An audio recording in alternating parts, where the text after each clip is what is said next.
በህይወትህ ምን ተማርክ? ምንም ነገር ይፈጠርብህ አርፈህ አላማን አሳካ።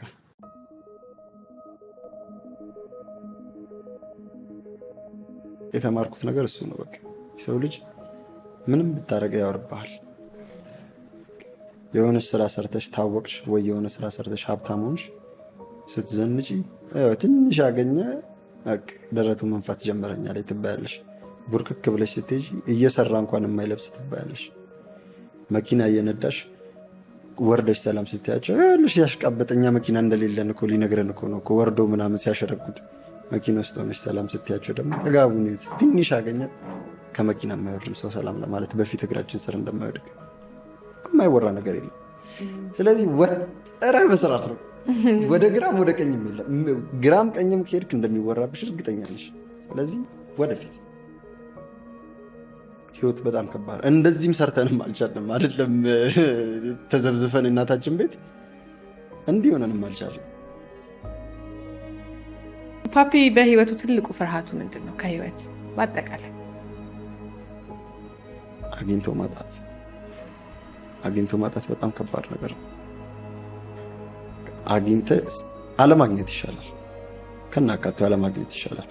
አግኝተሽ መጥፎ ልማድ ለምደሽ ወደ ኋላ መመለስ በጣም ከባድ ነው። ስላየሁት ነው። ከዚህ በፊት የተወሰነ አግኝቼ አጥቻለሁ። ማንም አይደርስልሽ። ሁሉም የራሱን ቢዝነስ ነው የሚያሯርጠው። አንቺ ወደቅሽ ምናልሽ ባለሽ ሰዓት ነው የሚያጎብድደው አብሮሽ። ሁሉ በሌለሽ ሰዓት ጥሎሽ ነው የሚሄደው። ምናልባት ለአንድ ቀን ለሁለት ቀን አብሮሽ እልል ሊል ይችላል። ከዛ በኋላ ግን ሁሉም በቃ የለም፣ ብቻሽን ነሽ። አት ዘ ኤንድ ኦፍ ዘ ዴይ ብቻሽን የምትቀሪው። አግኝቶ ማጣት በጣም ከባድ ነገር ነው። አንዴ ማግኘት ከጀመርሽ አምሮሽን አስፍተሽ ቢዝነስሽን ማስፍተሽ እንዳትወድቂ በ3 በ4 ቦታ መሄድ ነው። ከወደቅሽ ግን ድጋሚ ለመነሳት በጣም ከባድ ነው። ስለዚህ ትልቁ ፍርሃቴ እሱ ነው፣ ድጋሚ እንዳይደርስብኝ አይደለ? በጣም ነው የሚሰብረው። ከባድ ነገር ነው። እንደውም በጣም የሚገርም ነገር አነሳክ። የእውነት በጣም የሚያስፈራ ነገር የሚመስለኝ አግኝቶ ማጣት ነው ህይወት ላይ። የማያውቁት ሀገር አይናፍቅም ነው። ካላገኘህ አላገኘህም በቃ።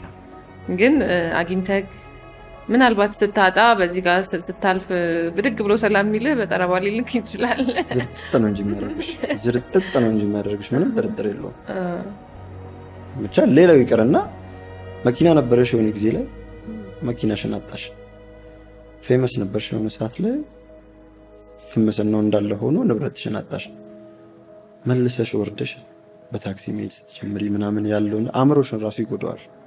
ማለት እንትን ሆኖ እኮ አይደለም እኮ ያሳለፍሽ ህይወት እኮ ነው ኖርማል ነው። ግን አንዴ ወደ ላይ ወጥተሻል። ወደ ላይ ወጥተሽ ወደ ታች መመለስ በጣም ከባድ ነው። እግዚአብሔርን በጣም ከባድ ነው። በቃ ብቻ አንዴ ፈጣሪ የምጸልየው ወደ ላይ ካወጣኸኝ አታስወርደኝ ነው በቃ።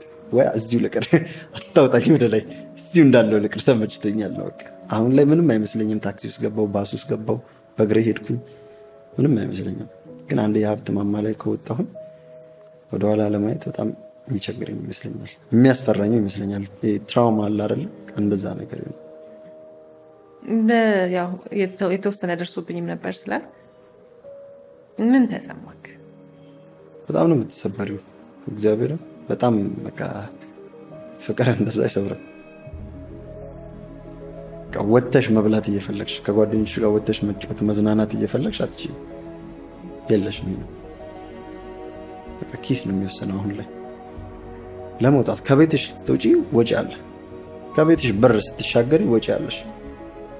ከትራንስፖርት ሊሆን ይችላል፣ ከመግብ ከመጠጥ ከምን።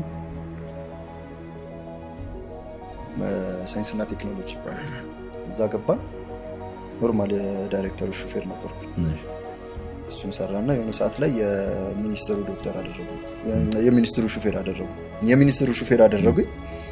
ከዛ ብዙ አድቬንቸር አየን ከሳቸው ጋር። የሆነ ጊዜ ላይ ወደዚህ ወደ ባሌ አካባቢ ወደዛ ነው የምትሄዱት? ነው አይ የከተማ ስራ ነው፣ ሳይንስና ቴክኖሎጂ አይደለ እንትን የከተማ ነው። ግን ወደዛ አካባቢ ተጣሉ እርስ በርስ ጎሳው። ከዛ ያው ከዚህ ሀገር ሚኒስትር ሰሌክት ተደርጎ በዚህኛው አቅጣጫ ይሄኛው ሰው ይሄኛው ያስታርቅ፣ በዚህኛው እንደዛ ተብሎ ተከፋፈሉ። የኛ የደረሰን ወደ ባሌ አካባቢ ነው። ሶፍ ዑመር ምናምን አቬት ነው የምትይዘው፣ አጃቢዎች አሉ ምናምን፣ መሳሪያ አለ፣ ታጥቀ ነው የምትሄደው። እዛ እኔ ያው ከተማ ወጥቼ አላውቅም። ማለት ያው ደብረ ዘይት ከተማ ወጣ አይባልም። እንዴት ልበል እኔ እንደዚህ አይነት መንገዶች አይቻላቅም። ምናልባት የፊልድ ሹፌሮች ካሉ ሊረዱኝ ይችላሉ። በቃ እንደዚህ እስክስታን እየመታ ነው የምትሄደው። ሁለት ጀመሪ ንቃርገ በዚህ ጋር መሳሪያ ተጋድሞብህ ምናምን ቴንሽን አለ፣ ብዙ ነገር አለ። ገደል ልጃቸው ገብቼ ነበር የሆነ ሰዓት ላይ እንደዚህ እንትን ብሎኝ ሸውዶኝ መሪ እዛ አቁም ተባልኩኝ። ቆምን። ውረድ ተባልኩኝ። አንበሳ ምናምን አለ መሰለኝ አይደለም ሰው አብሮኝ ወረደ። አብሮኝ ወረደ። እኔ አላቅም ይኑር አይኑር አላቅም፣ ብቻ እነሱ ነው ያሉኝ። አብሮኝ ወረደ አጃቢው መሳሪያውን ይዞ ምናምን ውሃ ፀጉሬን አጠቡኝ ምናምን በሃይላንድ። በቃ ከሁለተኛ ማርሽ በላይ እንዳታስገባ ተባልኩ። ለምን ፀጉር ነው ያጠቡ? ወደ ራሴ እንድመለስ ነው። አደነግጥኩ። እንደዛ ኤክስፒሪየንስ የለኝም። ከመሬት ነው ተነስቼ ሄድኩት እና ውሃ ታጠብ ምናምን ተብዬ ገባው። መሄድ ጀመረ። ከዛ ደግሞ እንደዚህ ትወጣለህ፣ ደግሞ እንደዚህ ደግሞ ትወርዳለህ። እንዴት ልበለ ህይወቴ በቃ እኔ እዚህ ጋር ቆሜ በፕሌን እንዳለን ፕሌን የለም። እግዚአብሔር ቪኤት ሆኖ መኪናው እንደዚህ ሆኖ ቀረ። ቀጥ አለ መንገዱ፣ ቆመ መኪናው። እንደዚህ ተራራ አለ አይደለ? እንደዚህ ባሌ ማውንቴንስ እንደዚህ ዚግዛግ ነው የምትወጣው እና እንደዚህ ብሎ ቆመ። እንደዚህ ከርቭ የምንዞርባት ቦታ ላይ እንዲህ ብሎ ቆመ። እንግዲህ ቪኤት ከቆመ አስበው ሌላ መኪና እንዴት ሊሆን እንደሚችል። ጎማ ሎክ አድርገን የእጅ ፍሬን ይዤ አንደኛ ማርሽ አስገብቼ ከስር ታኳ ከገብተን ምናምን ነው የተነሳው። አክቹሊ ምንም አደጋ አልደረሰም። ተነስተን ሄደናል። ከዛ ስንመለስ ነው የዛ የአገሩ ኮማንደር አለ የከተማው እዛ ባለፈው የቆምክባት ቦታ ላይ እኮ ነፍ ሰው ነው ይሞታል እንዴት ምናምን አለ። ወደ ኋላ እየተመለሰ አታዩም እንትኑ ብቻ ከተማ ገባን ተመለሰን። ከዛ ከተማ ስንገባ አሁን ነገ ደግሞ የምንሄድበት እንትን አሉ መስመር ወደዚህ ወደ ምስራቁ ነው የምንሄደው። እዛው ከባሌ ደግሞ ወደዛኛው ሳይድ ማለት ነው ወደዛ ነው የምንሄደው። ራስን አዘጋጅ ከዚህ የባሰ መንገድ ነው ያለው አለ ኮማንደሩ።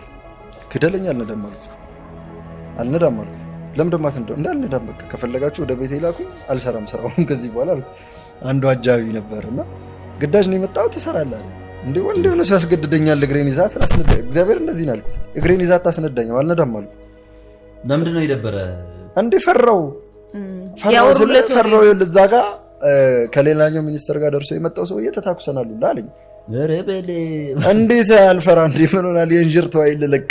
ከዛ የሆነ ሰዓት ላይ እንትኖቹ በጣም ሊጫኑኝ ሲሉ አጃቢዎቹ ዶክተር ተው ምናምን ነገር ችግር የለውም ምናምን አለና ከዛው ከፖሊስ ጣቢያ አንድ ሹፌር መጥቶ የከተማው እሱ ቪኤቱን እየነዳ እኔ ከኋላ የሚያጅበን ፓትሮል አለ። እዛ ፓትሮል ላይ ተሰቅዬ ቪዲዮ ላለ እኔ ሰልፊ ምናምን እየቀረስኩኝ እንጆ እያደረግኩኝ ደረሰን። ብቻ ያው ላጣጣ አለቀ። ከዛ መጣን ወደ ከተማ ወደ አዲስ አበባ።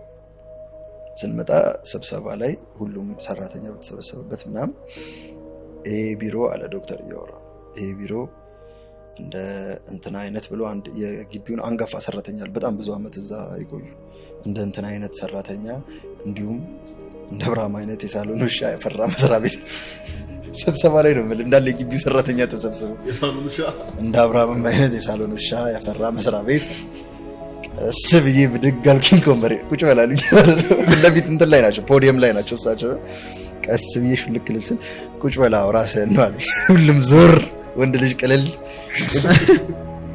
ወረዱብኝ በመደዳ ሰው አንድ ባንድ እየተነሳ አንተ እንደዚህ ታደርጋለህ። እዛው ጋር ነው ያወቁት እንደዛ ማለት አልነዳም ማለት ነው። አንድ ባንድ ወረዱብኝ። እኔም ተቀበልኩ አሜን ብዬ ሂሱ ማጠ ከዛ በኋላ ሚኒስትር ደረጃ አልፈልግም ማለት ነው። ስንት ነበረ ደሞዙ? የምን ሹፌር ነው? ሺ ከገለ 1000 እንትን ግን አለ 1600 ምናምን አለ። አዎ እንትን አለ አበል የሚባል ነገር አለ። እሱ ነገር አለው እንጂ ደሞዙ እሺ ምን አለ። ሴት ልጅ በምንም ታምር ይቅርታ ማሂ አይ በጣም ብዙ ቦታ ማያው ችግር ስለሆነ ሴት ልጅ በገቢ መብለጥ የለባትም። ትዳር ልክ እግዚአብሔር ልክ ለባሌ እኮ ነው ልክ ማየው ነው አይሆን አይደለ? በጣም አንደርማኝ ምክንያቱም አንድ 3 ጓደኞች አሉ። ሶስቱም ማለት በእኩል ደረጃ ይሰራሉ፣ ግን ሴቶቹ የሚያመጡት ገቢ ትንሽ ከፍ ያለ ነው። በጣም ነው አንደርማኝ የሚደረጉት። በጣም ወንዶቹ በጣም በባዶ ቂጥ ሴት ጋር መሮጥ ጥሩ አይደለም። በአጠቃላይ ጥሩ አይደለም። ማለት ላልተጠበቀ እርግዝና ነው የሚዳረገው ወንዱ ራሱ። ለምን በጣም እንትን የማይል ነገር አለ። የእሷን አንደርማይን መደረግ ታዩና እሷን በደንብ ሃንድል ማድረግ የማይችል ከሆነ አውጥቶ መጋበዝ የማይችል ከሆነ ማለት ብዙ ወንድ እስከሆንክ ድረስ ብዙ ነገር ይጠበቅብሃል። እሱ ማድረግ ማትችል ከሆነ ዘለፊት ማለት ሴት ላይ ያስፈልጋል። ስለዚህ ጠንክሮ መስራት ነው የመጀመሪያው። ስልክሽ እንኳን ካርድ ለመሙላት ገንዘብ ያስፈልግሽ የለ? ገንዘብ ከሌለሽ እኮ ስልክሽ ፈንክሽን አያደርግም። ጋለሪ ውስጥ ስትሽከረከሪ ነው የምትይው። ምንም እሱ ነገር ካጣሽ ከባድ ነው የሚሆነው፣ በጣም ከባድ ነው።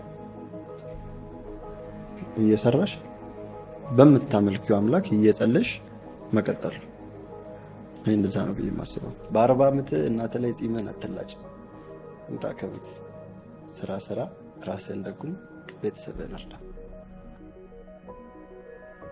እንደዚህ አይነት ኮንቴንት በየሳምንቱ ለማግኘት ሰብስክራይብ አድርጉ።